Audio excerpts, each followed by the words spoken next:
नमस्कार। तो प्रेम से बोलिए जय मां सरस्वती। आइए शुरू करते हैं संगीत से संबंधित एक प्रैक्टिस सेट। इसमें पहला प्रश्न पूछा जा रहा है, पंडित सोमनाथ ने 22 श्रुतियों को दर्शाने के लिए किस बीड़ा का उपयोग किया था। देखिए, पंडित सोमनाथ कौन से ग्रंथ लिखे थे आपको कमेंट करके बताना है। 22 श्रुतियों को दर्शाने के लिए कौन से बीड़ा का प्रयोग किए हैं।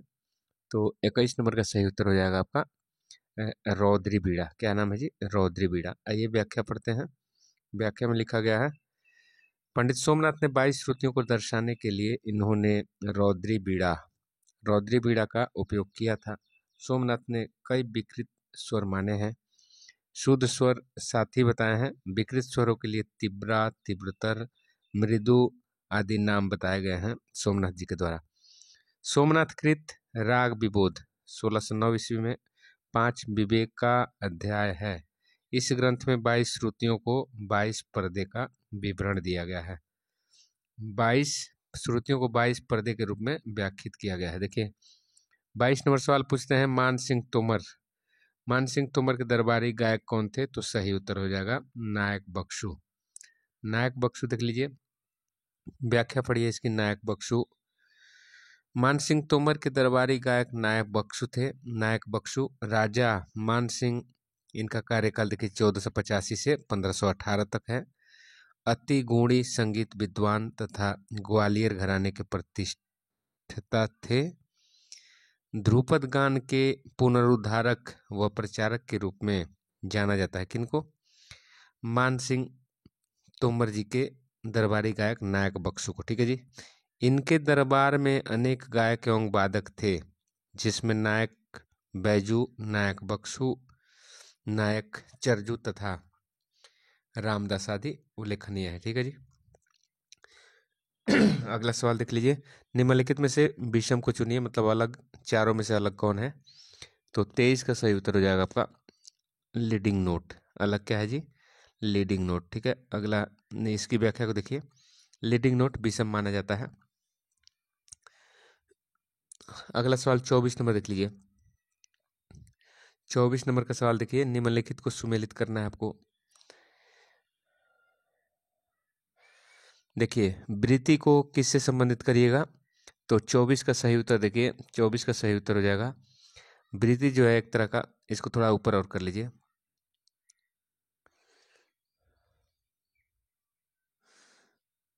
देखिए, वृत्ति को हम संबंधित करेंगे ताल मार्ग से। ठीक है जी। वृत्ति क्या है? ताल मार्ग है। और आप देखिए,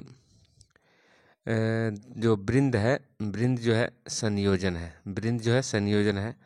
और सी का आपको क्या हो जाएगा जी? तो सी का हो जाएगा आपका, सी जो है विसर्जितम क्या है? तो हाथ का संकेत है। ठीक है जी।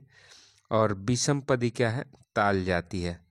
मतलब विभाग में जब समान मात्राएं नहीं होती है उसको विषम जाति का ताल कहते हैं। तो सही उत्तर क्या हो जाएगा? 4 4 3 2 1। 4 3 2 1। देखिए, ए में हो गए 4 3 2 1। अगला सवाल देख लीजिए, वृत्ति ताल मार्ग वृंद संयोजन विसर्जितम, ये हाथ में संकेत दिया जाना उसको कहते हैं विषम पदी ताल जाती है। देखिए, सवाल इसमें पूछा जा रहा है, पंडित शुभंकर ने संगीत दामोदर कब लिखा था। तो पंडित शुभंकर ने संगीत दामोदर कब लिखा था? संगीत दामोदर, तो 25 का सही उत्तर हो जाएगा आपका, 25 का सही उत्तर हो जाएगा आपका 15वीं शताब्दी। ठीक है जी। तो पंडित शुभंकर ने संगीत दामोदर 15वीं शताब्दी में लिखा। व्याख्या देखिए, इसका व्याख्या पढ़िए। व्याख्या में लिखा गया है, देखिए, संगीत दामोदर ग्रंथ 15वीं शताब्दी में लिखा गया है। इसमें 5 अध्याय है, जिसमें भाव, विभाव, अनुभाव, नायक नायिका का विवरण इत्यादि दिया गया है। यह ग्रंथ मुख्य रूप से नृत्य संबंधी ग्रंथ है। ठीक है जी। अगला सवाल आपसे पूछा जा रहा है, स्वर में 4 श्रुतियां किसके समान होती हैं।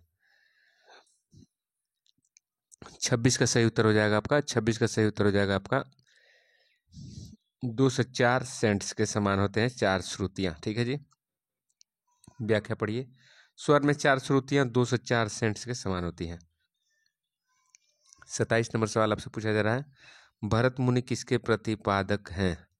भरत मुनि किसके प्रतिपादक हैं बताइए। तो आपका किस वाद के प्रतिपादक हैं? तो 27 का सही उत्तर हो जाएगा रसवाद के। ठीक है जी। व्याख्या इसका पढ़िए। व्याख्या में लिखा गया देखिए, भरत मुनि रसवाद के प्रतिपादक हैं। भरत मुनि रसवाद के प्रतिपादक हैं। रसवाद सिद्धांत की सुव्यवस्थित चर्चा सर्वप्रथम भरत के नाट्य शास्त्र में की गई है। ठीक है। रस का निरूपण नाट्य प्रसंग में किया गया है। रस की निष्पत्ति के बारे में भरत कहते हैं, विभाव अनुभाव संचारी भावों के संयोग से ही रस निष्पत्ति होती है। भरत ने रसों की संख्या 8 मानी है। ठीक है। अगला सवाल देख लीजिए। अगला सवाल में आपसे पूछा जा रहा है कि कला के सभी रूपों में सर्वाधिक अमूर्त रूप क्या है? तो सही उत्तर हो जाएगा संगीत। कला के सभी रूपों में सबसे अमूर्त रूप जो माना जाता है, संगीत को माना जाता है। देखिए पढ़िए व्याख्या। कला के सभी रूपों में संगीत सर्वाधिक अमूर्त रूप है। अमूर्त किसको कहते हैं? जिसको आप छू नहीं सकते हैं, सिर्फ अनुभव करेंगे। देखिए कला शब्द भारतीय साहित्य में प्राचीन काल से प्रयुक्त होता रहा है। कला शब्द कल धातु से उत्पन्न हुआ है, जिसका अर्थ सुंदर। संगीत कला यह नाद स्वरूप है जो स्थूल पदार्थों से मुक्त एक सूक्ष्म तत्व है। इसमें कलाकार ध्वनि के माध्यम से भावों को व्यक्त करते हैं। ठीक है। व्याख्या अगला ये देख लिया आपने। सवाल अगला देखिए, ध्वनि तरंगों की तीव्रता किस कारक पर निर्भर करती है? ध्वनि तरंगों की तीव्रता किस पर निर्भर करती है? तो सही उत्तर हो जाएगा आपका विस्तीर्णता। विस्तीर्णता। ठीक है जी। देखिए इसकी व्याख्या को पढ़ते हैं। ध्वनि तरंगों की तीव्रता विस्तीर्णता कारक पर निर्भर करती है। ध्वनि निर्माण भौतिक जगत की एक विशेष घटना है। किसी वस्तु पर आघात करने से वह वस्तु कंपित होती है, उसे ध्वनि की तरंग कहा जाता है। ठीक है। अगला सवाल देख लीजिए। लिखा है रे म प ध सा, इसमें कोमल रे और कोमल धैवत लगा है। तो किस राग का नहीं है? किस राग का नहीं है यह स्वरावली? तो सही उत्तर हो जाएगा 30 का सही उत्तर होगा जी। 30 का सही उत्तर हो जाएगा आपका राग भैरवी का नहीं है। राग भैरवी का नहीं है। आप देख लीजिए इसकी व्याख्या को पढ़ते हैं। कैसे देख लीजिए,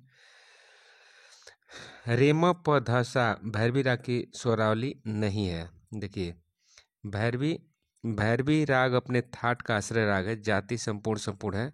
वादी मध्यम और संवादी षडज है। न्यास के स्वर म प सा। मध्यम पंचम षडज है। गायन समय प्रातःकाल।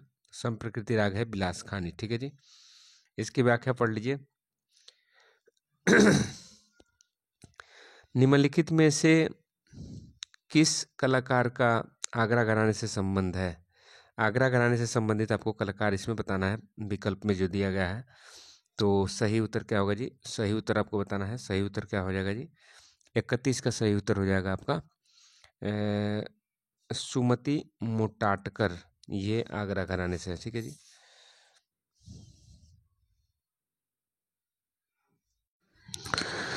सही उत्तर इसका हो जाएगा सुमत मोटाटकर। ठीक है जी। व्याख्या इसका देख लीजिए। व्याख्या में लिखा गया है सुमति मोटाटकर आगरा घराने की कलाकार हैं। इनका जन्म 1916 को हुआ था। इनके गुरु पंडित S.N. रतजनकर थे। ठीक है जी।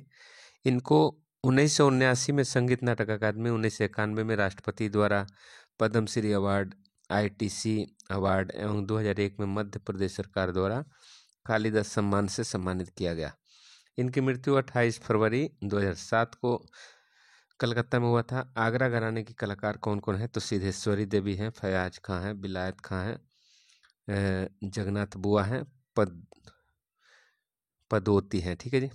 देखिए 32 नंबर सवाल लिखा गया है, वाद्य यंत्रों के उद्गम और विकास के अनुसार सही क्रम चुनिए।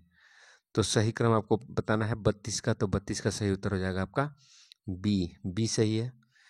बी सही है जी। बी देखिए, पहले बीड़ा, उसके बाद सुरबहार, उसके बाद सितार का आविष्कार हुआ। देखिए व्याख्या पढ़ते हैं। व्याख्या में लिखा गया, देखिए व्याख्या में वाद्य यंत्रों के उद्गम में सही क्रम क्या है? तो बीड़ा पहले हुआ, उसके बाद सुरबहार, उसके बाद सितार। देखिए बीड़ा, बीड़ा इसको बीन भी कहते हैं। प्राचीन तथा मध्यकालीन संस्कृत साहित्य में बीड़ा शब्द का प्रयोग तत् या तंतु वाद्य के लिए किया जा रहा था। ठीक है। बीन पर जो वादन होता है देखिए उसको अलाप जोड़ गत कहते हैं, ठीक है। सुरबहार क्या है, तो यह आकार प्रकार में सितार के समान होता है। इसमें 8 तार होते हैं और सितार में 7 तार होते हैं, जो मध्यम, षडज और पंचम, मध्य, पंचम, षडज, मध्य, पंचम, षडज, उसके बाद देखिए षडज और उसके बाद तार षडज में मिलाए जाते हैं। इनको कोण या मिजराब से बजाया जाता है। देखिए सुरबहार को कोण या मिजराब से बजाते हैं, कोण या मिजराब से बजाते हैं। इसके आविष्कारक गुलाम मोहम्मद थे, ठीक है जी।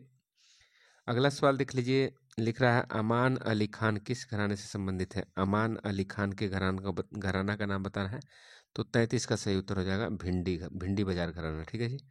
लता मंगेशकर भी वहीं से थी। देखिए अमान अली खान भिंडी बाजार घराने से संबंधित हैं। अमान अली खान के गुरु छज्जू खां, अंजनी बाई मालपेकर हैं, ठीक है।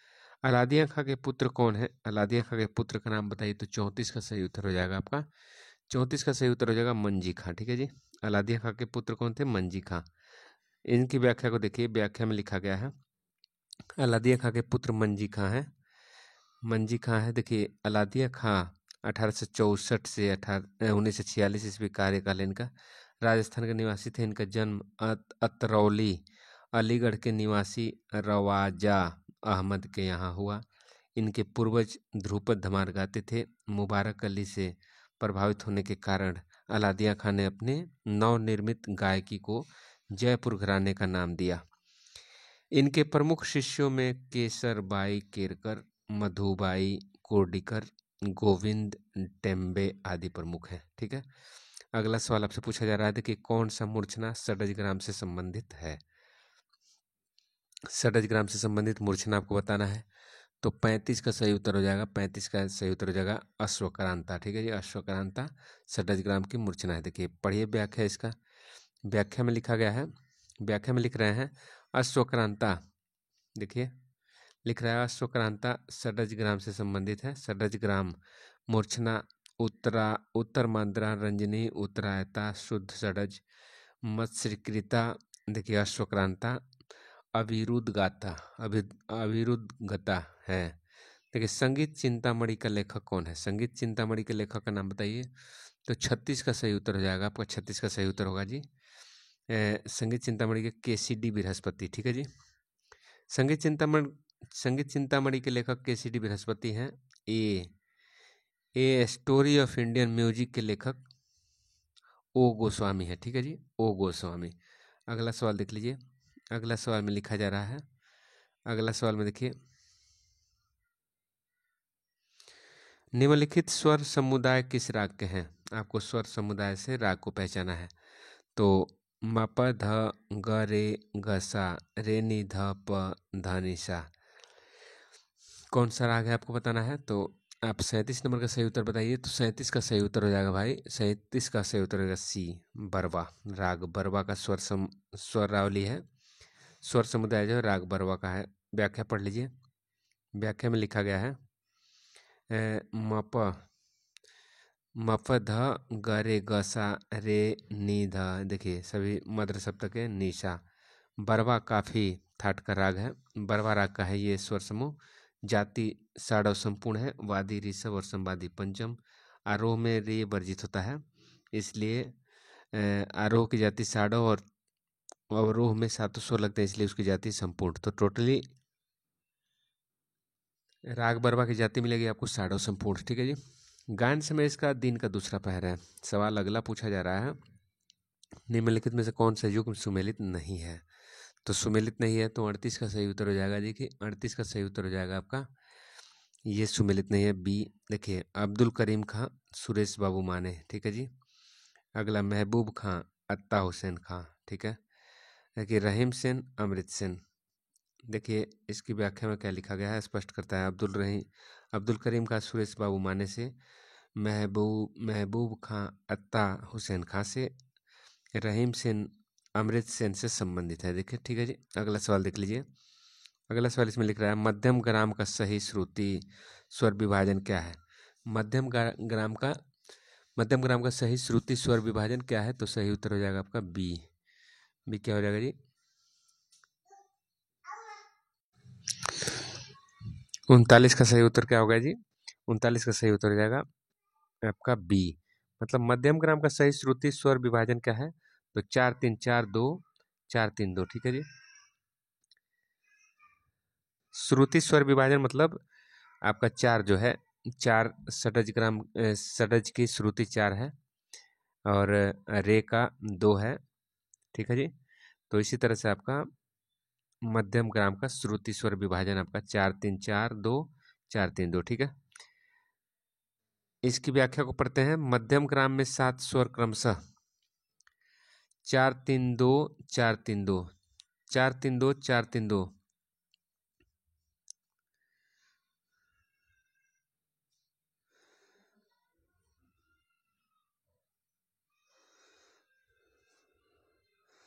किस तरह से जी? 4-3-2 4-3-2 श्रुतियों के होंगे। मध्यम ग्राम में पंचम एक श्रुति कम हो जाता है तथा धैवत एक श्रुति बढ़ जाता है, अर्थात पंचम श्रुति त्रिश्रुतिक हो जाता है। ठीक है जी। तो 4-3-2 4-3-2।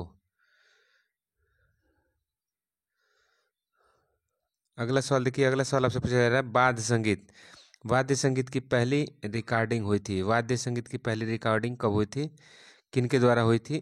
तो आप 40 नंबर का उत्तर बताना है। 40 नंबर से उत्तर हो जाएगा आपका बरकतुल्ला खां द्वारा। भूप कल्याण, भूप कल्याण की रिकॉर्डिंग सबसे पहले हुई थी। ठीक है। इसकी व्याख्या को पढ़ लीजिए। वाद्य संगीत की पहली रिकॉर्डिंग बरकतुल्ला खां द्वारा भूप कल्याण की हुई थी। ठीक है। देखिए अगला सवाल इसमें पूछा जा रहा है कौन सा राग तोड़ी थाट का नहीं है? तोड़ी थाट का नहीं आपको पूछना है। तो तोड़ी थाट का नहीं है तो 41 का सही उत्तर हो जाएगा आपका बिलासखानी तोड़ी तोड़ी थाट से उत्पन्न नहीं है। देखिए बिलासखानी तोड़ी भैरवी थाट का राग है। भैरवी थाट का राग है। जाति इसकी साडव संपूर्ण है। साडव संपूर्ण है। देखिए वादी कोमल धैवत और संवादी कोमल गंधार है। न्यास के स्वर है कोमल गंधार पंचम और धैवत। गायन समय दिन का दूसरा पहर है। संप्रकृति राग इसका भैरवी है। देखिए इसमें अगला सवाल पूछा जाए रेनी सा मगरेसा, मतलब कोमल नी और कोमल गंधार लगा है तो स्वर समुदाय किस समूह के समान है? किसके समान है आप बताइए। तो 42 का सही उत्तर हो जाएगा। 42 का सही उत्तर हो जाएगा आपका बागेश्वरी और जौनपुरी। ठीक है जी। बागेश्वरी और जौनपुरी देखिए बागेश्वरी जो है काफी थाट से उत्पन्न है और काफी में देखिए गंधार और निषाद कोमल लगता है। ठीक है जी। निषाद कोमल लगता है तो यहाँ पे देखिए निषाद और गंधार कोमल लगा है तो ये बागेश्वरी का हो जाएगा। और जो जौनपुरी है ये असावरी थाट का है तो असावरी थाट में बताइए असावरी। असावरी में गंधार धैवत और निषाद तीनों कोमल लगता है तो देखिए इसमें गंधार और निषाद कोमल दिख रहा है तो ये सही उत्तर हो जाएगा आपका सी बागेश्वरी और भीम। सॉरी इसका सही उत्तर क्या हो जाएगा जी? स्वर समुदाय किस समूह के समान है? तो आपका बागेश्वरी और भीम पलासी, क्योंकि दोनों काफी थाट से उत्पन्न है। मैंने शायद आपका जौनपुरी वाला बता दिया है तो ये गलत है। देखिए सी आंसर होगा बागेश्वरी और भीम पलासी के समान यह स्वर समुदाय है। ठीक है। काफी थाट में गंधार और निषाद कोमल लगता है तो गंधार और निषाद आपको यहाँ पे दिख रहा है कोमल। गंधार और निषाद कोमल दिख रहा है। ठीक है जी। अगला सवाल देख लीजिए। इस पे पढ़ लीजिए व्याख्या पढ़िए। तो रेनी सा मगरेसा यह स्वर समूह जो है बागेश्वरी और पिंपलासी के समान है। देखिए बागेश्वरी काफी थाट से उत्पन्न है। जाति इसकी आडव वक्र संपूर्ण है। वादी मध्यम संवादी षडज है। न्यास के स्वर है षडज मध्यम। गायन समय इसका रात्रि का दूसरा पहर है और संप्रकृति राग रागेश्वरी है। ठीक है। इसमें भीमपलासी के बारे में लिख रहा है कि काफी थाट से उत्पन्न है। जाति इसकी औडव संपूर्ण है। वादी मध्यम और संवादी क्या है जी? तो संवादी षडज है। न्यास के स्वर है षडज मध्यम और पंचम।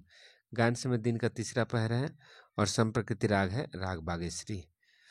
अगले सवाल की तरफ बढ़ते हैं।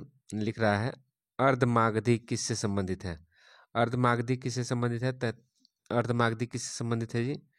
तो 43। अर्धमागधी हम आपको उत्तर इसका बता रहे हैं। 43 का सही उत्तर हो जाएगा आपका गीत से। अर्धमागधी क्या है? गीत से। देखिए व्याख्या इसकी पढ़ लीजिए। व्याख्या में लिखा गया है। व्याख्या में लिख रहा है देखिए अर्धमागधी गीत से संबंधित है। गीतियों की संख्या विद्वानों ने अलग अलग मानी है। महर्षि भरत ने मागधी, अर्धमागधी, पृथुल्ला, संभाविता नामक 4 गीतियां कही है। ये चारों गीतियां पद तथा ताल के अनुसार बटी बटी थी। देखिए सारंगदेव ने 5 गीतियों का वर्णन किया, ठीक है। अगला इसमें सवाल देख लीजिए, निम्नलिखित में से किस राग में अति कोमल गंधार का प्रयोग होता है? अति कोमल गंधार, अति कोमल गंधार का प्रयोग होता है। तो 44 का सही उत्तर हो जाएगा आपका, 44 का सही उत्तर हो जाएगा आपका, 44 का सही उत्तर हो जाएगा डी, दरबारी कन्नड़ा। व्याख्या पढ़ लीजिए, व्याख्या में लिखा है, व्याख्या में लिख रहा है, देखिए व्याख्या में लिखा गया है, दरबारी कन्नड़ा राग में कोमल गंधार का प्रयोग होता है। दरबारी कन्नड़ा असावरी थाट से उत्पन्न है। जाति इसका वक्र, संपूर्ण वादी, ऋषभ और संवादी पंचम। न्यास के स्वर षडज ऋषभ पंचम है। गायन समय इसका मध्यरात्रि है। संप्रकृति राग अड़ाना है तथा यह मीट प्रधान राग है, ठीक है जी। अगला सवाल, कौन सा राग माइनर स्केल के समान है? माइनर स्केल के समान आपको बताना है, माइनर स्केल के समान कौन है? तो माइनर स्केल के समान आपको बताना है जी, माइनर स्केल के समान कौन है? तो सही उत्तर 45 का क्या होगा जी? 45 का सही उत्तर हो जाएगा आपका ए, असावरी, असावरी, ठीक है। अगला सवाल देख लीजिए, इसकी व्याख्या को पढ़ते हैं।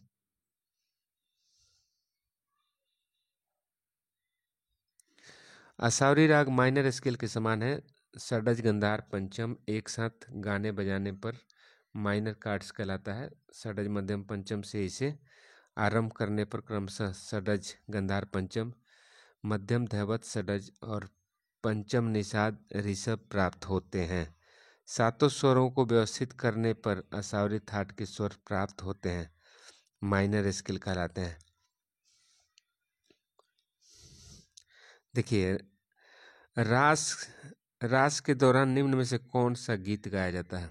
रास के दौरान निम्न में से कौन सा गीत गाया जाता है? तो सही उत्तर 46 का, देखिए 46 का सही उत्तर क्या होगा जी? सही उत्तर हो जाएगा आपका हवेली, हवेली, ठीक है जी, हवेली राग। व्याख्या पढ़ लीजिए, रास के दौरान हवेली गीत गाया जाता है। हवेली संगीत राजस्थान में गाई जाती है। कथन और कारण दिया गया, देखिए कथन और कारण दिया गया है। इसमें देखिए लिखा गया है, कथन दिया गया है कि देसी तोड़ी प्रातः काल का राग है। तो कारण इसका दिया गया है, इसका संबंध तोड़ी थाट से है। तो 47 का सही उत्तर क्या होगा जी? 47 का सही उत्तर हो जाएगा आपका ये तो आपका ये ए नंबर गलत है, जबकि आपका कारण इसका सही है। कथन गलत है, कारण सही है। देखिए व्याख्या इसकी पढ़ते हैं। व्याख्या में लिख रहा है, अभी कथन गलत है, कारण सही। देखिए देखिए अगला सवाल देखिए, राग ललित निम्नलिखित में से किस समय गाया जाता है? कौन सा राग है? तो राग ललित किस समय गाया जाता है? तो सही उत्तर 48 का क्या होगा जी? 48 का सही उत्तर हो जाएगा आपका, 48 का सही उत्तर हो जाएगा प्रातः 7 बजे से 4 बजे से 7 बजे के बीच गाया जाता है राग ललित, ठीक है जी। व्याख्या इसका पढ़िए, लिख रहा है इसमें, राग ललित प्रातः 4 बजे से 7 बजे के बीच गाया जाता है। ललित मारवा थाट का राग है। जाति साडव साडव है। वादी पंचम और संवादी षडज है। न्यास के स्वर गंधार मध्यम, गायन समय दिन का प्रथम पहर है। सम प्रकृति राग इसका क्या है? मेघ रंजनी।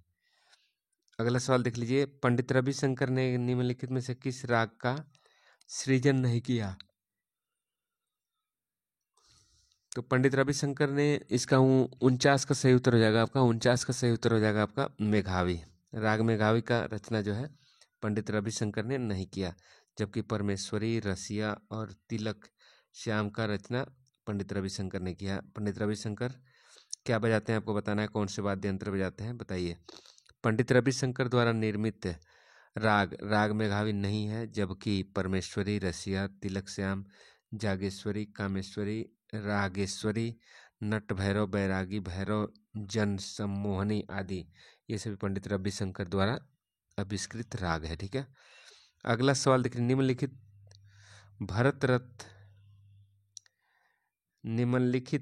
भारत रत्न पुरस्कार विजेताओं को अनुक्रमानुसार व्यवस्थित कीजिए। तो 50 का सही उत्तर बताइए, 50 का सही उत्तर हो जाएगा जी, 50 का सही उत्तर हो जाएगा आपका, 50 का सही उत्तर हो जाएगा ए, 50 का सही उत्तर हो जाएगा ए, रविशंकर, उसके बाद शुभ लक्ष्मी, उसके बाद लता मंगेशकर, ठीक है जी। अगला सवाल देखिए, इसमें व्याख्या पढ़ लीजिए। शुभ लक्ष्मी पंडित रविशंकर 1999 में भारत रत्न, लता मंगेशकर 2001 में भारत रत्न से सम्मानित किया गया था लता मंगेशकर को। अगला सवाल देखिए, राग भटियार निम्न में से किसका मिश्रण है? राग भटियार 51 नंबर सवाल का पूछा है उत्तर आपका। 51 नंबर सवाल का सही उत्तर क्या होगा? राग भटियार जो है आपका भैरव और मारवा थाट का मिश्रण है। देखिए व्याख्या इसका पढ़िए। राग भटियार भैरव और मारवा थाट का मिश्रण है। भटियार मारवा थाट का राग है, जाति वक्र संपूर्ण है, वादी मध्यम है, संवादी, षडज न्यास के स्वर है, षडज मध्यम पंचम, गायन समय रात्रि का अंतिम पहर, संप्रकृति राग है भंखार। ठीक है जी। अगला सवाल, चार विविध लक्षणों से युक्त संगीतिक विद्या क्या है? चार विविध लक्षणों से युक्त संगीतिक विद्या क्या है? तो सही उत्तर हो जाएगा आपका 52 का सही उत्तर हो जाएगा जी। 52 का सही उत्तर हो जाएगा चतुरंग। ठीक है जी। व्याख्या पढ़िए। व्याख्या में लिखा गया है, चार विविध लक्षणों से युक्त चतुरंग विद्या को माना जाता है मध्य लय में छोटे ख्याल के समान तीन ताल एक ताल आदि तालों में गाई जाने वाली चार अंगों की रचना को चतुरंग कहते हैं। इसमें सार्थक शब्द, सरगम, तबले या पखावज के बोल और तराने के निरर्थक बोल अथवा किसी अन्य भाषा जैसे संस्कृत, फारसी आदि के कुछ शब्द होते हैं। ठीक है जी। अगला सवाल पढ़िए। इसमें अगला सवाल लिख रहा है, अगला सवाल, राग जय जयवंती किस श्रेणी का राग है? तो राग जय जयवंती जो है परमेल परिवेशक राग है। व्याख्या पढ़ लीजिए। परमेल परिवेशक राग है, पढ़िए इसकी व्याख्या। लिख रहा है, राग जय जयवंती परमेल परिवेशक राग का श्रेणी में माना जाता है। जय जयवंती खमाज थाट का राग है, जाति संपूर्ण है, वादी ऋषभ संवादी पंचम और न्यास के स्वर है, षडज ऋषभ पंचम, गायन समय रात्रि का प्रथम पहर है और संप्रकृति राग है राग देश। ठीक है जी। अगला सवाल देख लीजिए। अगला सवाल 54 नंबर है। निम्नलिखित को मिलान करना है आपको, सुमेलित कीजिए। तो सही उत्तर 54 का क्या होगा जी? 54 का सही उत्तर हो जाएगा आपका 54 का सही उत्तर हो जाएगा आपका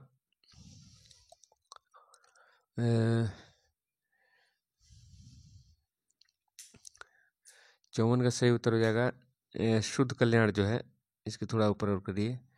शुद्ध कल्याण देखिए, शुद्ध कल्याण आपका देखिए, शुद्ध कल्याण के स्वर क्या है?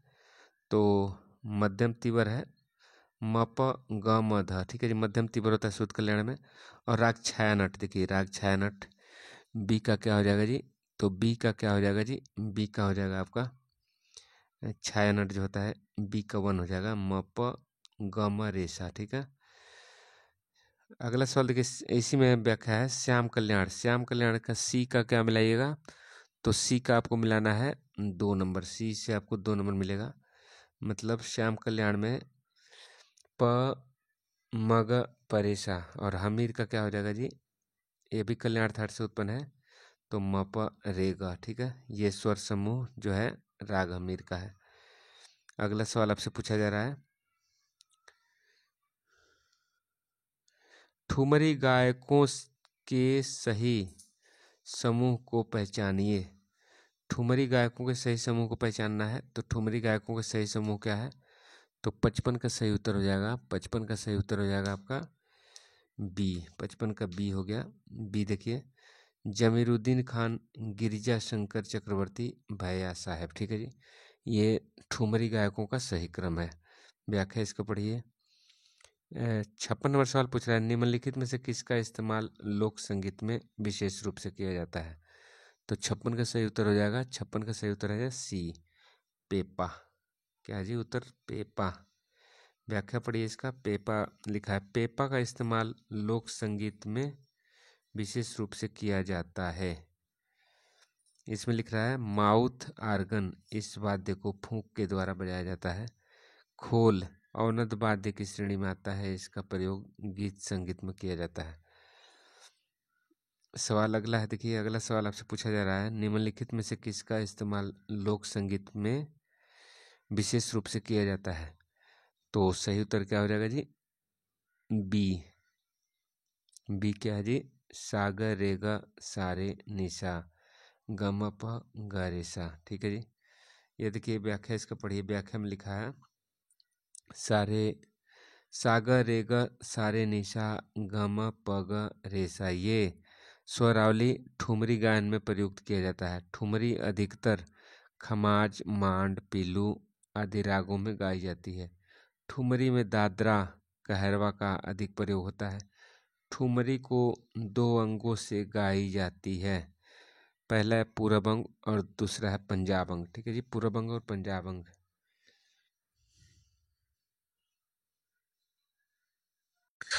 अगला सवाल इसमें पूछा जा रहा है, देखिए निम्नलिखित में से कौन सा षडज पंचम भाव है।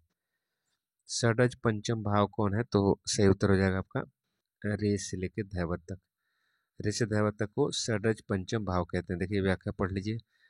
रे ध ऋषभ और धैवत, ऋषभ से धैवत तक षडज पंचम भाव माना जाता है। कुछ विद्वानों ने ऋषभ को षडज मानकर षडज पंचम भाव माना है। इस प्रकार साग गध म नी चार स्वरों को समावेशित करते हैं, किंतु ऋषभ और धैवत में पांच श्रुतियों का अंतर मानते हैं। ठीक है, अगला सवाल देख लीजिए। इसमें निम्नलिखित में से कुआड़ लय को पहचानना है आपको। निम्नलिखित में से कुआड़ लय को पहचानना है। देखिए कुआड़ लय क्या होता है। कुआड़ लय होता है 5/4। ठीक है जी, 5/4। देखिए 5/4 कहाँ दिया है, सी में। ठीक है जी,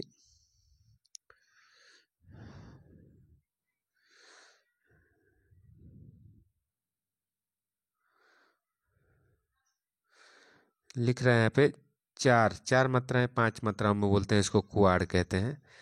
तो आंसर क्या हो जाएगा जी, बी हो जाएगा। ठीक है जी, सी नहीं बी। 4 मात्राएं 5 मात्राओं में कुआड़ लय की पहचान होती है। कुआड़ को सावागुणा भी कहते हैं। ठीक है जी, देखिए इसमें हर मात्रा में 5-5 मात्राएं ली जाती है, अर्थात कुआड़ लय में 4 मात्राओं में 5 बोली जाती है। देखिए 60 नंबर सवाल पूछा जा रहा है, निम्नलिखित को कालक्रम के अनुसार क्रमबद्ध कीजिए। तो कालक्रम के अनुसार क्रमबद्ध करना है 60 का, तो 60 का सही उत्तर क्या होगा जी, 60 का सही उत्तर हो जाएगा बी, ग्राम गेय गान। देखिए गंधर्व गीत देसी संगीत। ठीक है जी, ये सही क्रम है। व्याख्या इसका पढ़ते हैं। व्याख्या में लिखा गया है, व्याख्या में लिखते हैं ग्राम गेय गान गंधर्व गीत देसी संगीत ही सही क्रम है।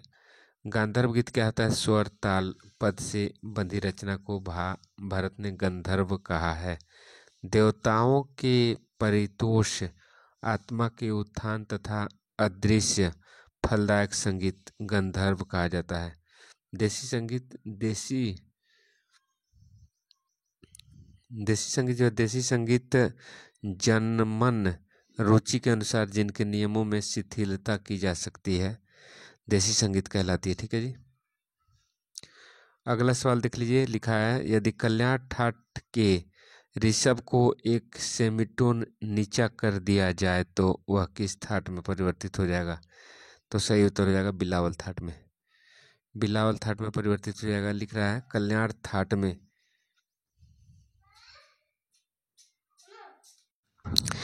कह रहा है यदि कल्याण ठाट के ऋषभ को एक सेमीटोन नीचा कर दिया जाए तो वह जो है मारवा थाट में परिवर्तित हो जाएगा। देख लीजिए व्याख्या इसका पढ़ते हैं।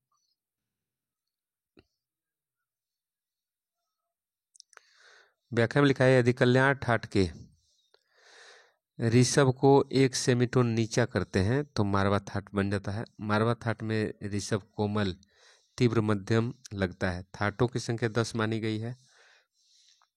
बिलावल थाट शुद्ध स्वर लगते हैं सभी। कल्याण थाट में सिर्फ मध्यम तीव्र, बाकी शुद्ध।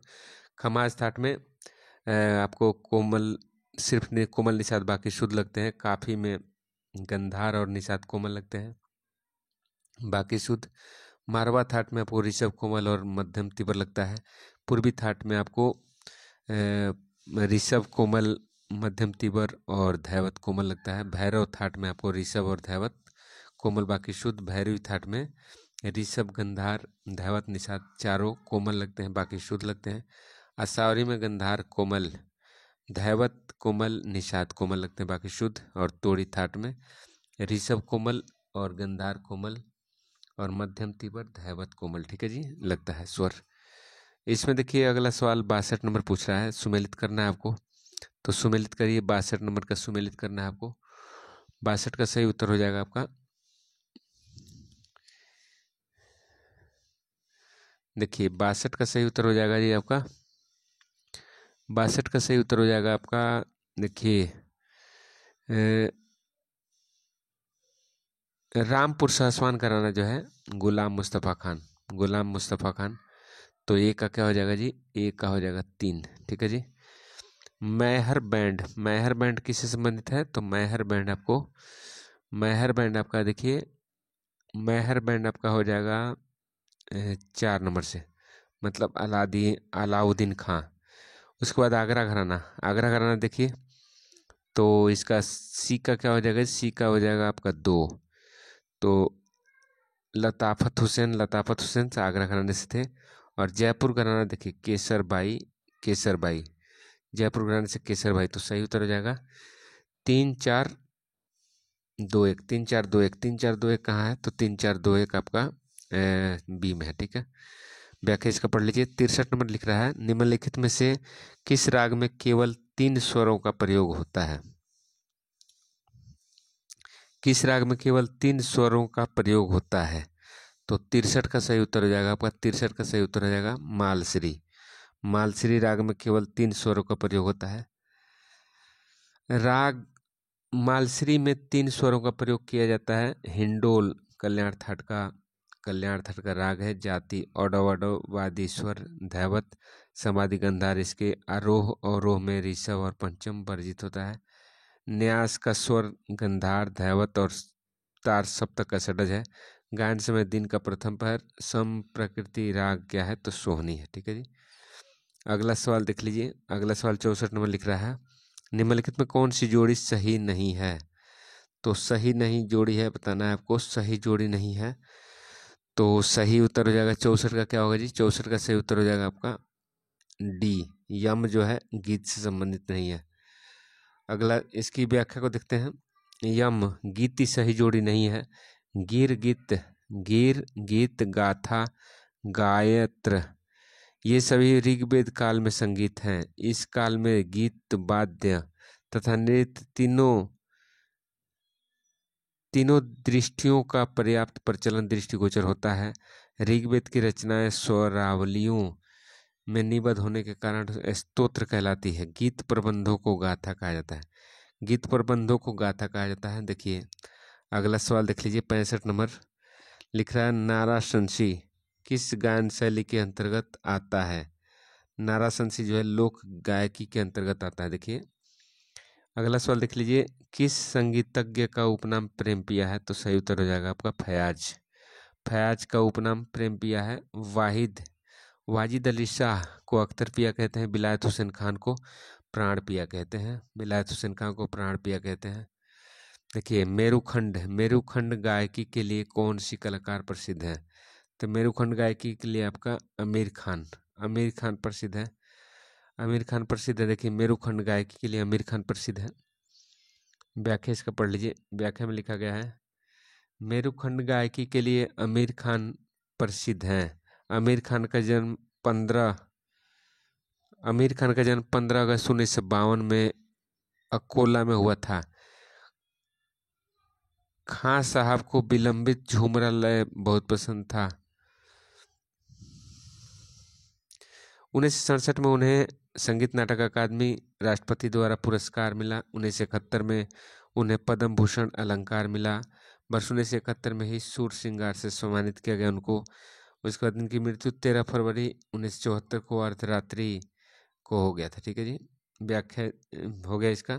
अगला सवाल पढ़िए, निम्नलिखित स्वर समूहों, निम्नलिखित स्वर संप्रदाय,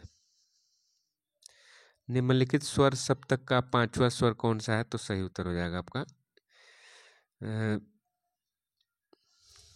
5वां स्वर कौन सा है, तो 5वां स्वर हो जाएगा आपका अतिस्वार्य, अतिस्वार्य है, अतिस्वार्य है 5वां। ठीक है जी, अतिस्वार्य है 5वां, 5वां स्वर है अतिस्वार्य।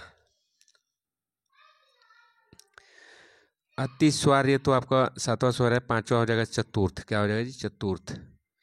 चतुर्थ हो जाएगा। ठीक है जी, व्याख्या पढ़ लीजिए। प्रथम स्वर है क्रुष्टा, दूसरा है प्रथमा, द्वितीया, उसके बाद तृतीया। 5 नंबर में आपको हो गया, 5 नंबर में चतुर्थ है, 6 नंबर में मध्य है, 7 नंबर में अति स्वार्य है। ठीक है जी, व्याख्या इसकी पढ़ लीजिए। 69 नंबर सवाल लिख रहा है सही कूट पहचानिए। तो सही कूट आपको पहचानना है। देखिए इसमें कथन दिया है, कथन दिया है समूह गीत रचना का उद्देश्य है विभिन्न आवाजों को व्यवस्थित रूप से प्रस्तुत करना। कारण दिया है समूह गीत उत्तरदायित्व, सहयोग, आत्मनियंत्रण तथा जागरूकता की भावना को अद्भुत करते हैं। 69 का सही उत्तर हो जाएगा। 69 का सही उत्तर बताइए। 69 का सही उत्तर हो जाएगा जी। 69 का सही उत्तर क्या होगा जी? 69 का सही उत्तर हो गया आपका कथन और तर्क दोनों सही है। कथन और तर्क दोनों सही है। ठीक है जी, तो कथन और तर्क दोनों सही है। आपको कहाँ लिखा है? कथन और तर्क दोनों सही है। आपका आंसर क्या हो जाएगा जी? 69 का, 69 का आंसर हो जाएगा आपका ए। देखिए 70 नंबर, अब अभिनव अभिनव भारती किस ग्रंथ पर लिखी गई विस्तृत टीका है? अभिनव भारती किस ग्रंथ का टीका है? तो 70 का सही उत्तर हो जाएगा आपका नाट्य शास्त्र का टीका है अभिनव भारती। व्याख्या इसका पढ़ लीजिए और क्लियर होगा। अभिनव भारती नाट्य शास्त्र ग्रंथ पर लिखी गई टीका है।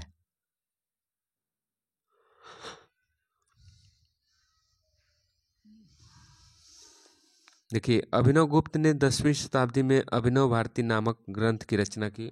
यह भरत कृत नाट्य शास्त्र पर टीका है। अभिनव गुप्त ने रस के संबंध में अपने मत को स्थापित तथा प्रमाणित किया। 71 नंबर सवाल लिख रहा है सर्वप्रथम किस विद्वान ने मेल पद्धति का उल्लेख किया था? तो 71 का सही उत्तर हो जाएगा आपका, 71 का सही उत्तर हो जाएगा आपका विद्यारण्य। ठीक है जी, विद्यारण्य मेल पद्धति का व्याख्या किया था। देखिए व्याख्या पढ़िए। मेल पद्धति का लिख रहा है मेल पद्धति का उल्लेख विद्यारण्य ने किया। सर्वप्रथम विजयनगर के मंत्री विद्यारण्य ने 1336 में तत्कालीन उपलब्ध 50 रागों को एकत्रित किया। इस प्रकार 15 वर्गों में 50 रागों को स्वर साम्य यानी स्वरों के मिलने के आधार पर वर्गीकृत किया। इन्होंने 15 मेल वादकों के लिए 20 गायकों इन्होंने 15 मेल वादकों के एवं सभी 20 गायकों के थे। ठीक है जी, अगला सवाल देख लीजिए। हिंदुस्तानी संगीत के आधुनिक समय सिद्धांत में गायन हेतु स्वरों के आधार पर रागों को कितने अनुभागों में विभाजित किया जाता है? तो सही उत्तर हो जाएगा 72 का जी। 72 का सही उत्तर हो जाएगा आपका 3। ठीक है जी, 3।